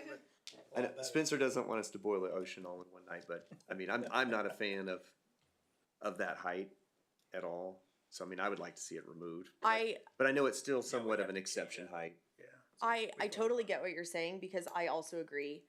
But to me, on the other hand of that, we don't like to rezone and rezone and rezone, you know, the same property over and over. And I feel like that's what we would be doing with this. Like we already approved to raise the height. So now to change it back or to try to change it back potentially is like, oh, we changed our mind, never mind. Like it, you know what I mean? Work on that. It's, Right. It's, and I agree completely that I wish we could take it back. But, you know, like, Well, we can. we can, but We don't it's- have to tonight. right. No, I know. I'm It'd just have to saying be in another general public though, hearing. I don't know that I Right. like the idea. Yeah, so of it we don't just need another because- public hearing. We'd have to have another public hearing to change the specifics and like that. But for tonight, we could approve the M1 and M2 with that specific condition where they can just make M2 as the highest, the 144 feet, right? Mm-hmm. And just as a reminder, I mean, that height is an exception that requires that additional showing of. That's the asterisk. Yeah, right? so because it would be applied to M2 only, and there's no M2 currently, they would need to come to you and say, we want to rezone to M2. And you would consider that M2. And then they would also need to hit that second criteria Exception. for the height. So you'd be talking to them twice, essentially, at the moment. Now, you know, once someone's M2, then they could come back and ask for the height later. But regardless, you will always have a look at anyone who wants to exceed that height and go there. And have that chance to address setbacks and buffering and does this back up to a community that we don't need a tall building? Does it back up to a train track or a highway that maybe it makes more sense? That all those same types of things we kind of talked about last time it came up. So Okay. Thank you. Sometimes I need I that think reminder. Josh nailed it though, that no size of sapling is gonna mask a 12-story building. Just the redwoods. Yeah, right, we need old growth redwoods in the code. Those are cheap. It's fine.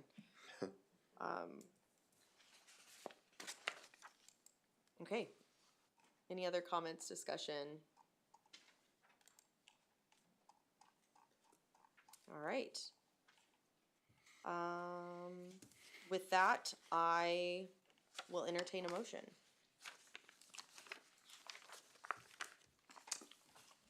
I don't know what that looks like. What's that look like? Yes, I've got the same question. Because we're split with the M1, M2 plus the PDMPO.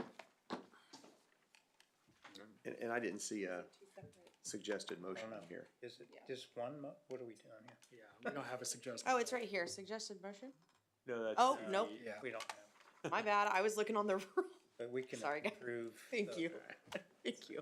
Well, so could we make a motion to approve the planned district, the planned overlay as presented by staff, the M1 and M2 changes as presented by staff in the zoning code with that Recommended. 17.4 17.48 A4. A4 to apply the maximum height only to M2 zoning.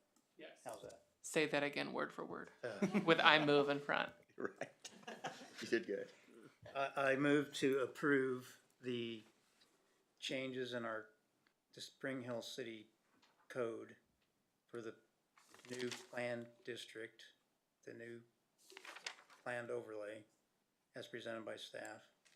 The M1 and M2 changes in the code as presented by staff. And as applicable to code 17.3484A, with the maximum height be restricted only to M2. Yes, you said 4A instead of A4. A4 Yeah, that's fine. restricted to, the maximum height restricted to M2. Is there a second? Second? Perfect. There's been a motion and a second.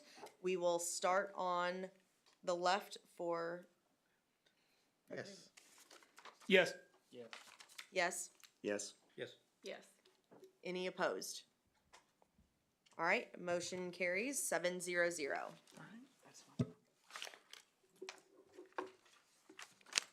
Do we have any discussion, Ian? We do. Awesome, let's hear it. Thought we were done with presentations. Okay, so at the last planning commission, oops. Okay.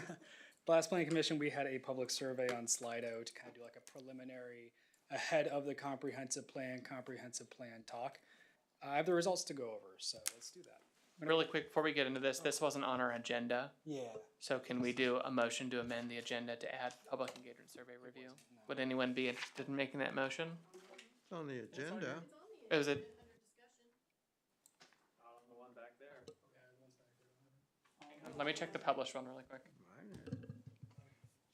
Do you want a motion just to, Nope, it's on the public one. The oh, public okay. one. So that's the one that matters. All right, Okay, thank you. perfect. Okay.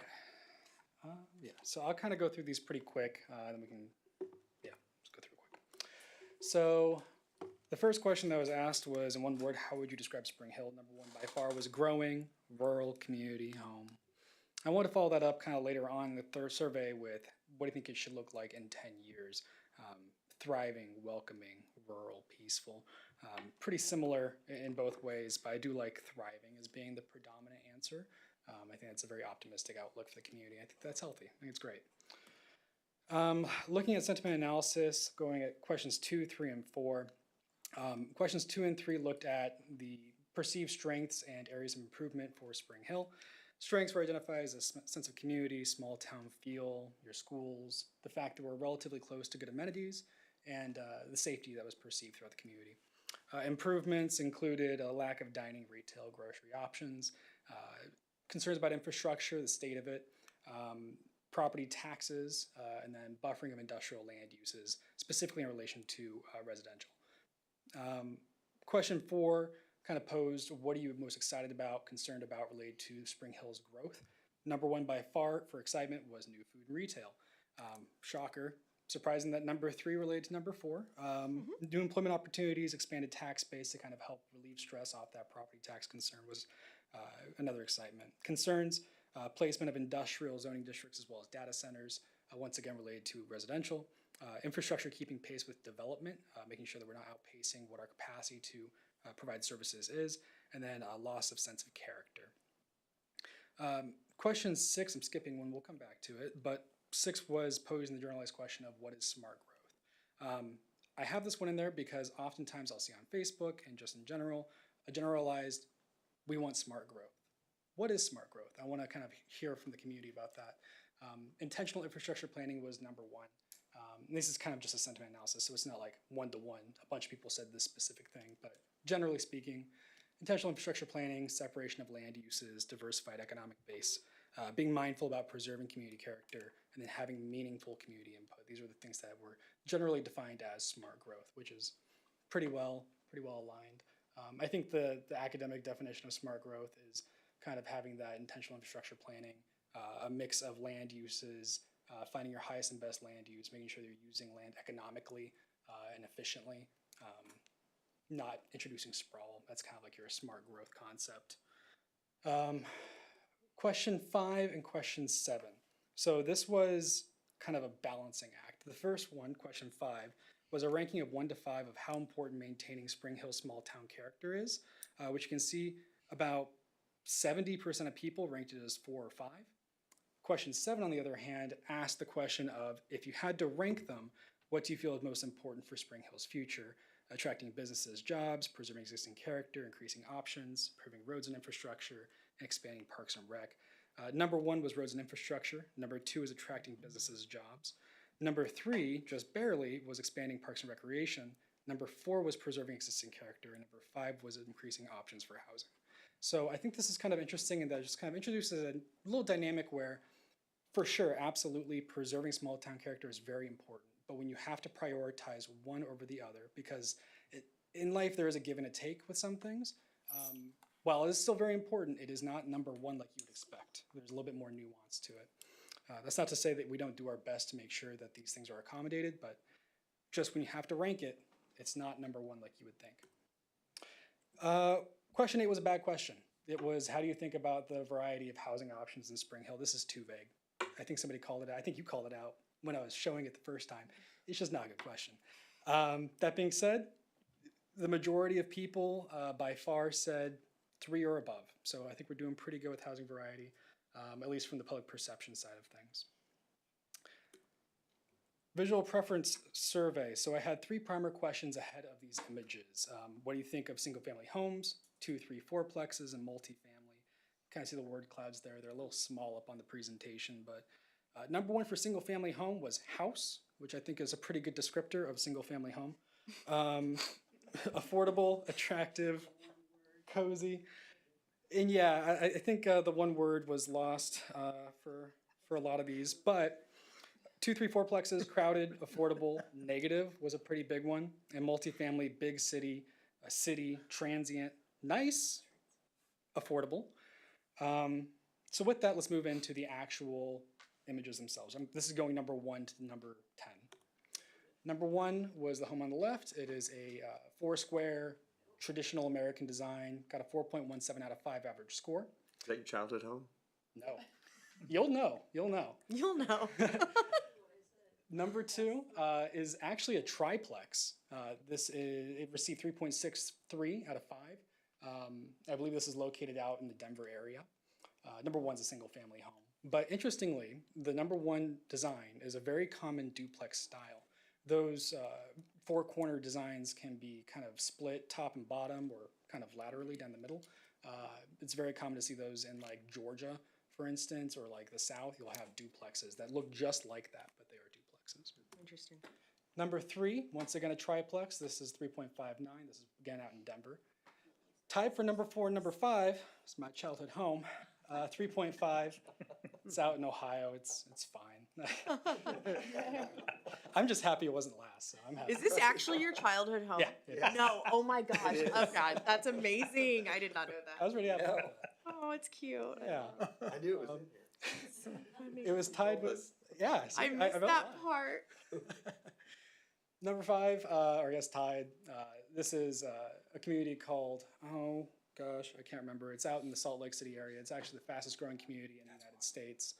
I wish I could remember the name of it. But it's rear alley loaded homes. Kind of tied for that half and half. Number 6, townhomes, 3.24. Number 7, duplex, 3.21 out of 5.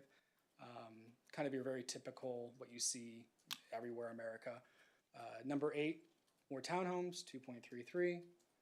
And not surprisingly, number 10, 1.8. It's not a very attractive building. And number 9, 2.41. So moving over to the follow-up questions, what makes a building look good or bad? Maintenance, quality materials, character, having decent proportions that are traditional, front-facing entries. These all kind of define the generalized idea of what is good, bad, garage-dominated facades, snout-nosed homes, low quality, large-scale blank facades. Joco beige, I love that. I don't know why I hadn't heard of that until this. I always heard it as Johnson County brown, so I like the beige. I like the beige. Joco is it. beige. All right. I said that up and down. Yeah. Last question there was buildings you want more or less of, more single-family homes, restaurant, retail, grocery, parks, green space, less large-scale housing, data centers, warehouses, industrial, cookie-cutter residential, storage buildings, things of that nature. Once again, yeah, the top 3 were, 2 of them were multifamily, or I guess duplex, triplex, which I think contrasting that with the generalized perception from the primer of them being, kind of clustered and crowded and not necessarily positive reactions, the fact that 2 of the 3 of them were triplexes, I think just kind of lends itself to the idea that, there's a perception of what certain types of housing look like, what shape and form they come in. That's not always necessarily what it has to look like. And then, yeah, for that number 1, right there's a duplex in Atlanta. It's the same style. It's a little different. It's not expanded out to the sides, but fundamentally it's that 4 square. You find that in everyday America. Question. So about the duplex. So that was it repurposed as a duplex or built as a duplex? that was renovated into a duplex. Mm. Yes. But yeah. Good question. So it's single family. Yeah. But it, Yeah. I used to deliver pizzas in Lawrence, and I'll tell you what, I delivered so many pizzas to houses that look just like that, and they were apartments. But yeah, no. Fair. And that's kind of one of the things is that the outside shell of a home does not necessarily reflect the amount of density that can be achieved with it. I think Yeah. that's just more to show that. but the real question is, how do you get developers to do innovative things like this and like in Fayetteville that I saw that Mm-hmm. here in Spring Hill Yeah. versus there? That's a great question. I think that's there's a whole lot of answers to that we can get into. It's tough to say. It's hard. Yeah, it is hard. But definitely design standards can be a big one. And I think that whenever we have an application that's coming forward with something that's asking for modifications to standards and wants to be creative, being able to be accommodating of that, and having those heightened architectural standards, it's one of the ways that we can get there. I will say that one on the left, the single-family home is in Lee Summit, so it's not too far from us. This sort of development does happen in the area. So let's talk about statistical significance, lessons learned. We had, it's not showing up, I think 43 people finished the survey. What is it? 53 people, which represents about 0.4% of the population of Spring Hill. This is a very fun exercise. I think it's important that we did this to kind of like set the stage for what the comprehensive plan will look like going forward, to kind of give an idea of what sort of questions may be asked, except better, but this is not representative. This is more of just an exercise in asking questions and thinking about these things the way that they are. Looking at question responses by type, highest response rate was in the ranking, lowest in the survey, pretty much to be expected. I was surprised at the level of consistency that the visual preference survey had. Of those that started it, only one did not finish it. So I thought that was pretty cool. And you can kind of see the ebbs and flow throughout the survey based on question type. Yeah, surveys dipped, rankings were higher. Word clouds were pretty high. At least if you had a word cloud, it was good. The next word cloud was not good. But if you just had one word cloud, it was still good. So it's good to know. Lessons learned, question framing is important, no ambiguity. You really gotta make sure that you know what you're asking so people know what to respond with. They wanna know how they think. Number 2, demographics are important. This was really interesting because, it was great knowledge, but I don't know geospatially, based on age, based on anything, how these responses fit into the demographics of the people that answered them. So it could be that those that live in Southern Spring Hill have a very specific trend of answers, very specific preferences on the visual survey. I have no way of knowing that. So having that demographic included in the survey process is going to be very important to kind of extrapolate that information. Slido just didn't have that option. We can't track it. There are a lot of survey programs that do provide demographic tracking, like on a user-by-user basis. 3, form over function. Going back to the shell of the home. Sometimes the form can matter more than what the home actually is. So a triplex can look really good. It's still a triplex, but it can look better than a lot of single-family homes if done right. And the same goes for single-family homes over triplexes. Doesn't matter. Things can look good and be good, or they cannot look good. Number 4, question types. Visual preference surveys, very great retention. 47 responded, 1 did not. And even honestly, the survey questions only had 12% lower response rate, so it wasn't as bad as I thought. I would have expected that more people would not respond to them. But yeah, that's all that I got.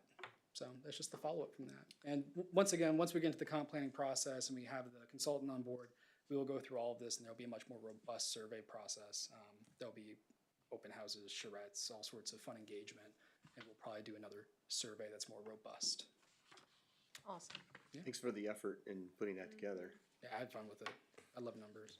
And I think it's so, I felt like a light bulb moment when, some of those homes popped up and it's like, oh yeah, like a triplex or a townhome doesn't have to just be 4 front doors, stacked together. Like, oh yeah, it can be. Right, or the duplexes we have here in Spring Hill. Yes, like seeing some of those photos, I'm like, oh my gosh, like those are beautiful, and so in this area, we're so used to seeing the same thing over and over that I just think, oh, well, that's cool, but that's only in, Atlanta area. But like we could have that here. So that it's good to be reminded of that. Like, oh, it's not just a you know, a southeast thing, we can bring that into the Midwest, and I don't know, it's just good to see that, and kind of a good refresher mentally that, oh my gosh, we can have really cool looking stuff, and it's not just cookie cutter the same thing over and over. So I really liked that portion of the survey, actually. I'm glad. For sure. And I think this will inform your discussions with potential developers to Yes. communicate to them Hopefully. the types of, you know, architecture that people will find favorable or more likely to, you know, be embraced. At least, yeah, less pushback for sure, or Absolutely. some less pushback No, for sure. So you're saying there will be pushback? from me for sure. No, I'm teasing. I'm teasing you. No. But yeah, yeah, it's good. Thank you, Ian. Yeah, It's great. of course. That's all I got. So thank you so much. Excellent. All right. Any announcements and reports? Come back. Don't act so excited. I always forget this part. At the May 14th City Council meeting, there were no agenda items related to community development. And at the May 28th City Council meeting, there were no agenda items related to community development. Awesome. I don't know if there's anything from Mike. Announcements, reports. Okay. Or you. You guys stuff to say? Oh. Yeah, that's all we got. Awesome. All right. Well, if that's the case, then do I need a motion to adjourn? Moved it. Okay. Is there a Second. He moved. Travis seconded. All right. All in favor, say aye. Aye. Opposed? All right. Motion carries 7-0. We're done.